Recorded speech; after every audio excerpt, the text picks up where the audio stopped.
Suudi Arabistan'ın birçok Arap ülkesiyle birlikte Yemen'deki isyancı Husilere karşı başlattığı hava operasyonu İran'la olan ilişkileri daha da gerdi.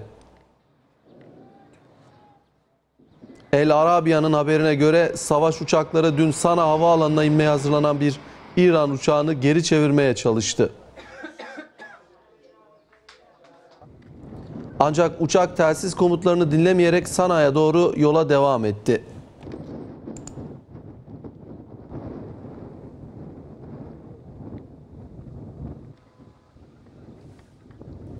Bunun üzerine savaş uçakları İran uçağının iniş yapmasını engellemek için Sana Havaalanı'nın pistlerini bombaladı.